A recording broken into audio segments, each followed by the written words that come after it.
I'm Paul Williams with 7 Steps to Quit, now going over the 13 commandments of avoiding heart disease or reversing it. This comes from this book right here, Prevent or Reverse Heart Disease. It's penned by Caldwell B. Esselstyn Jr., MD, if I said that correctly, with the foreword by Colin Campbell, PhD, author of the China Study, another book that I've been recommending everybody to take a hold of. And this also gives you 150 great tasting recipes to enjoy. Um,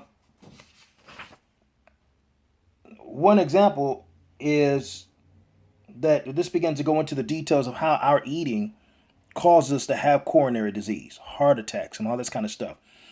I was told that I just had bad genetics or a pissy heart, which I don't know, may or may not be true. But when I began to examine in more detail what I was not eating or what I was eating, turns out even my high protein diet for bodybuilding actually contributed to my heart problem, even though I was eating a cleaner diet than the typical American. The deal is this: in order to prevent and to reverse heart attack or heart attack potential, you have to have a fat content in the range of 9 to 12% of total calories consumed, none of it derived from added oils or from animal or dairy products. So I'm letting you know where we're going with this from the very beginning. And it's not a pleasing thing necessarily because these are things that I love to eat. But the question is this worth my life? Just think about that. We have to set up a lifestyle with no cholesterol, a minimal amount of free radicals, those chemical substances that are so harmful to the body and so prevalent in the typical Western or American diet.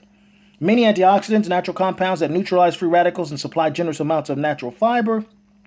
Fiber has two benefits: it's essential to health and it helps fill you up. When you eat fiber, you get full better, so you don't scarf and just, be in the middle of the night or in the middle of the day and just eat everything you get your hands on.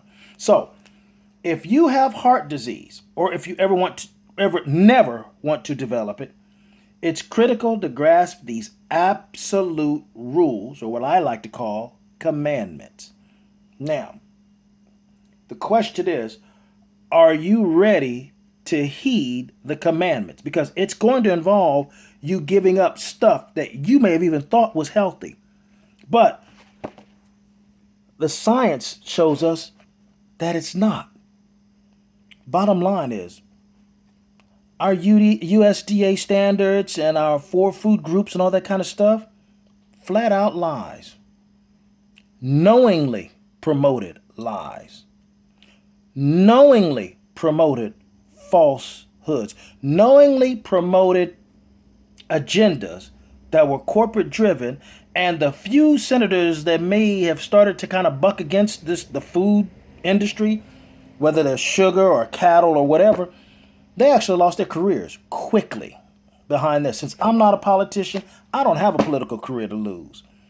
Um, I've I've survived 3 heart attacks following these jacked up, wrong diet recommendations so that I could fall into the system of the medical system, which is not designed to heal you, but just to treat your symptoms. And the treatment of the symptoms make your health go down even further. I don't even know if we're ready for these commandments yet without even having the precursor of this conversation. But here's what's going to happen.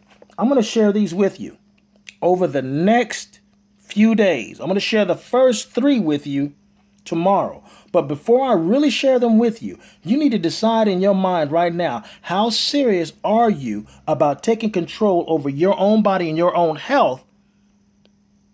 Or does that pizza or piece of fried chicken or even grilled fish, is it really worth your life? So, you decide whether what you taste is worth more than living for your family, than living a better life, than looking like you'll never age, than not falling into a medical system that is designed to treat symptoms. It's not designed to heal you. Let food be thy medicine. Let thy medicine be thy food. There's a big thing to that. And there's biblical precedents for it too. I mean, you haven't heard the story where there are some Hebrew boys who decided they didn't want to eat the king's meat or wine and wanted to have pulse and said instead? There's some truth to that. You do know before the fall in the Garden of Eden, according to the Pentateuch scriptures, that Adam and Eve were actually didn't eat meat. God didn't sanction eating meat until after the fall, after sin came in. A couple of things to just think about from a philosophical standpoint. Yes, the Bible says in Timothy, pray over the food, it's blessed. It's not a spiritual curse for you to eat anything, but it is not wise to eat something that is bad for your body because your temple is important to God.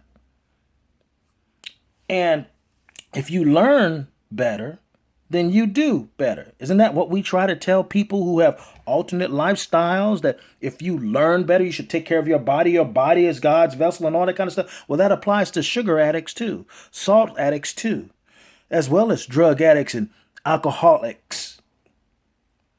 Time for the food addict to get some treatment. Time for the snack addict to get some counseling. It's time for us milk, meat, processed food addicts to work on our own salvation. And all thy getting, get understanding. Well, Paul, this is just a temporary life. The real life is the hereafter. Oh, I agree with that. But you're made of three things: body, soul, and spirit. You can't neglect not one of those and be okay with God. You can't abuse your body and be okay with your spirit or your soul. You can't neglect your soul and be okay with your soul or your body. You can't neglect your spirit and be okay with your soul or your body. You can't neglect one part and act like, I'll be all right. I can just eat what I want and it's not really sin. Actually, it would be. It's a sin to abuse your body by what you do to it, whether it's smoking, drinking, and especially if it's what you're eating. So, how can you stand before a congregation as a singer, as a speaker, a so-called preacher, or as a member trying to bring other folks in when your body shows a lack of discipline in your own life? How you going to tell somebody on crack to straighten their life out and you 20 pounds overweight? Discipline goes both ways. Just because you don't have my issue, right? So, are you ready to make a real change? So before you go any further, you might not want to see another one of these 13 commandments to avoid a heart attack. This might be your last video with me, and that's fine. That's your choice. And I'm not the food police. No. But what I'm trying to do is I'm trying to bring you on the same journey that I've been on that has excited me to the point where I got to tell somebody else, because for me to have this new knowledge and not share it with people is wrong on my part.